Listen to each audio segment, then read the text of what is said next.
Hello, everybody. Welcome back to a brand new episode of SPFBO News Weekly. Man, have we got some news this week. For the first time in over 2 months, Fantasy Faction, one of the 10 blogs judging the self-published fantasy blog off, or SPFBO as it's affectionately called, Fantasy Faction has broken their silence with some cuts. And we've got over 10 new cuts, some books that have moved on to semi-finalists this week, and a brand new blogger that you can watch if you're a YouTube book blog follower. So let's jump right in. Forgive me for how I'm talking. I'm a little under the weather. I'm trying to get over it tonight, so I know I sound a little weird, but thank you for sticking with me. Just before we start, for people who don't know, please like and subscribe to the channel to help support what I'm doing week after week with Weekly. I'm not sponsored for making these videos, and I do not receive any kickbacks if you click on any of the links to any of the books that are shown today, the blogs, or anything. So a like, a comment, a subscribe really helps more than they say. So breaking their silence, as we said, Fantasy Faction opened up their first blog of this year's SPFBO competition with a disclaimer. I put it here on the screen for those who don't want to actually go down in the description box and click the blog, and you can pause it and read through the whole thing. I will not be reading through it all tonight.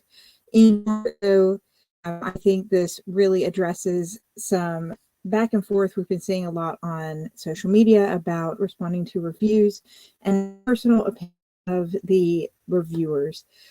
Essentially, it says here everyone is different and likes and dislikes different things, and reading is no exception. One person's all-time favorite might seem too bland or too high for another. That being judges in this contest, that opinions, just because we let a book go doesn't mean it isn't good. It could be your next favorite. Who knows? And I've been saying this over and over as we've gone through SPFBO this year, that just because the specific blogger didn't like the book doesn't mean someone else does. One of the cuts today earned one of my 5-star reviews last year, one of the 20 books out of the hundreds I read to earn one, for example. So definitely give these books a try. Don't just throw the baby out with the bathwater here. And if a book looks interesting to you, check it out. All the reviews that they did were extremely thoughtful and detailed. And honestly, there was a lot of good mixed in for most of these books. So yeah, be worth reading in full. If you're interested, again, the link to their blog is in the description box as well. So as I mentioned earlier, we have a new book YouTuber here who posted for Fantasy Book Critic. This is Not So Secret Book. Fantasy Critic has multiple judges that are reading and reviewing and choosing semifinalists this year. And so here we have a full video with very thoughtful reads all the way on the bottom right. You can see there for Not So Bookaholics specific mini batch. For those who have not been following SPFBO and you're like, what is this? There are 300 books that have been among these 10 specific blogs, and each of those blogs have to pick semifinalists and then finalists toward the one winner of the SPFBO competition.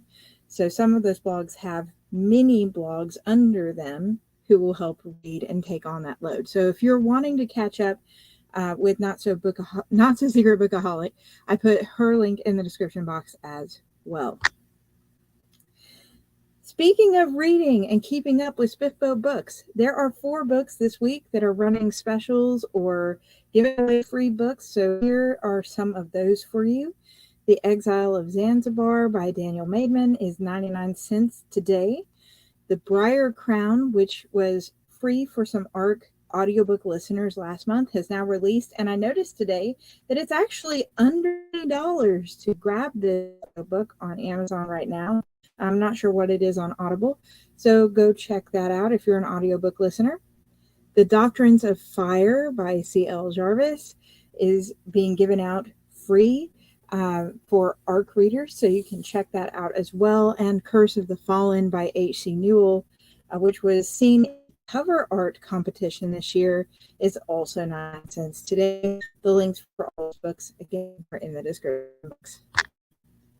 So today on SPFBO News Weekly, there are no finalists yet. We're still in phase 1, which runs through October 30th.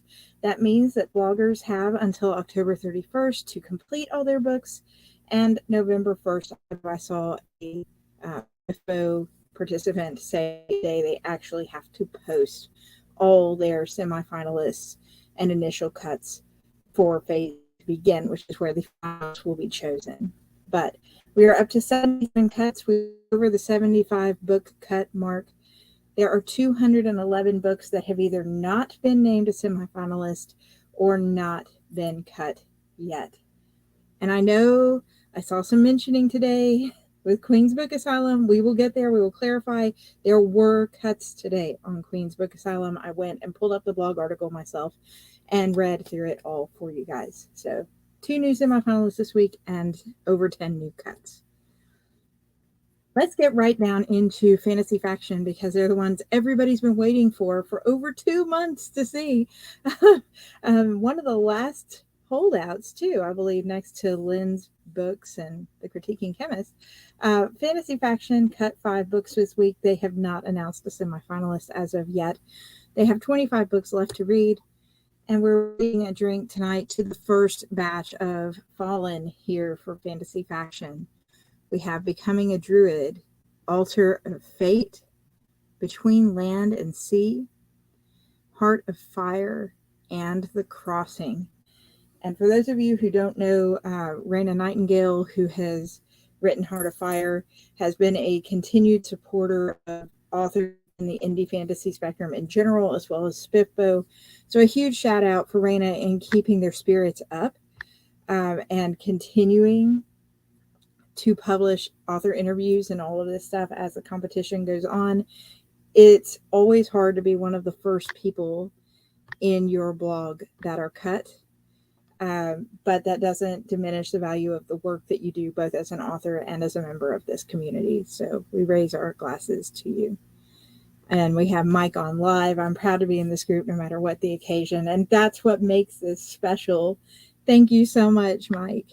I completely agree. My book was cut several weeks back, and here I am, still celebrating, still raising the glasses.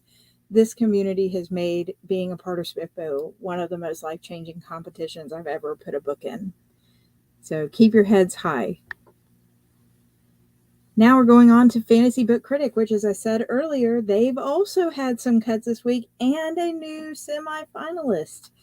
And I want to just say, as I raise this up for raising drinks to the Fantasy Book Critic's most recent Fallen, there was another book besides the one that was chosen as the fantasy finalist that I could tell the blogger really, really struggled with picking what to put forward. At least that's how it came across in the video. You can watch the video.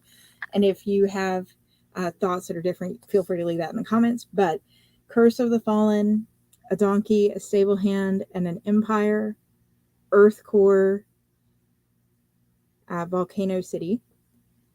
That which the heart, sorry, let me start over again. Got cough, threw me off. That which the deep heart knows, and Red Mage. So raising glasses to all of you guys for being cut this week. Super proud of you guys and the glowing reviews that most of you got about your book in some capacity. And I will be showing the new semifinalists after we go through our cuts. We've got Katherine raising a glass, Joshua raising a glass. Thank you, everybody.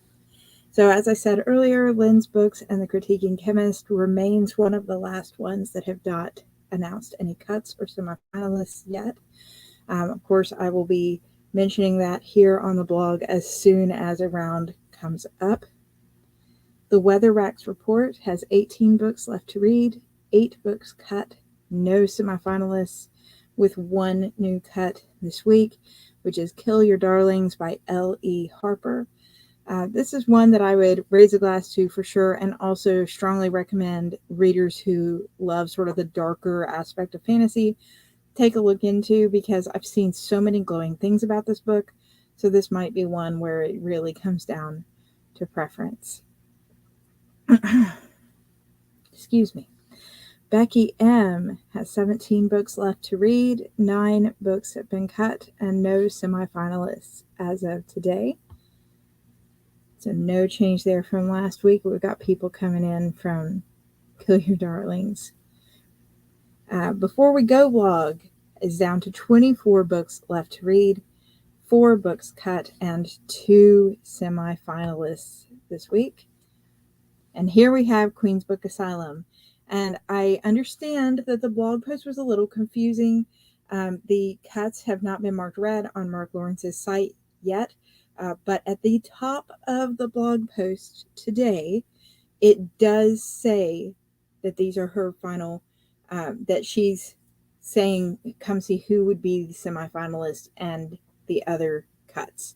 So there was an elimination round, and I think some of the confusion there, and if any of the judges are watching and want to clarify this for next week's episode, I'm more than happy to do so, was the title made it sound like it was just a semifinalist announcement potentially.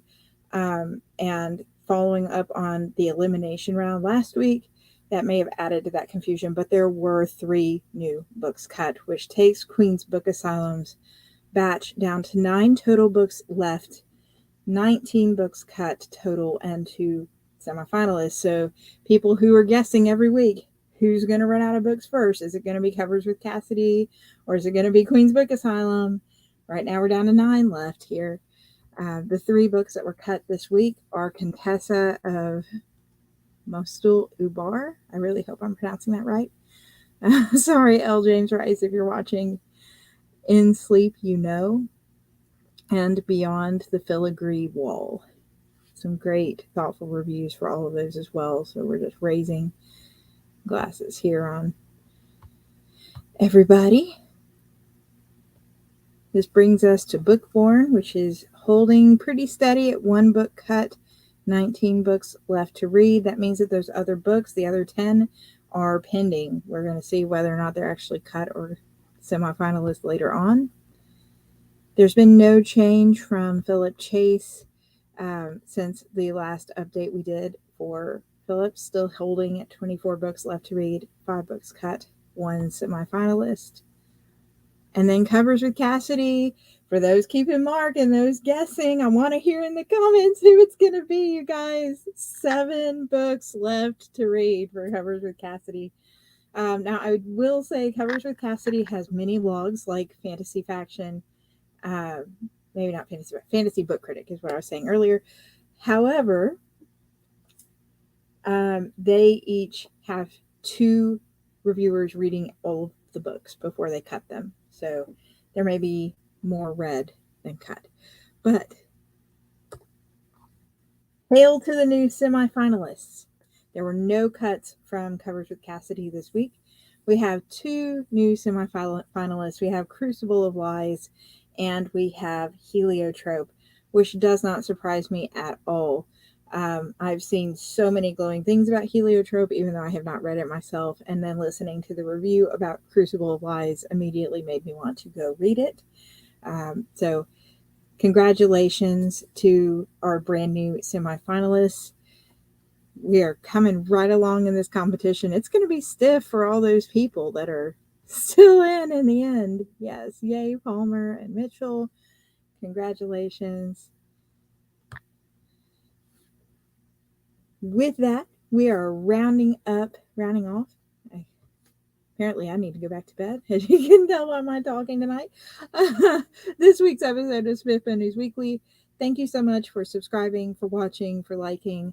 Come back next week. We're going to talk about what new changes come up between next week, and we're going to go into those interviews that I mentioned last week where authors are talking about why they are participating in SPFBO, since those sort of got pushed back with the excitement of having Fantasy Faction on for the news. If you've missed prior episodes and you want to catch up, there's an entire playlist on my YouTube channel for that, as well as an entire playlist devoted to live readings and author interviews with the SPFBO9 authors.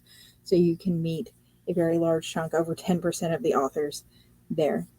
Thanks so much, everybody, for joining. Katherine, Luna, Joshua, Mike. Good to see everybody on. Take care, you guys. Bye.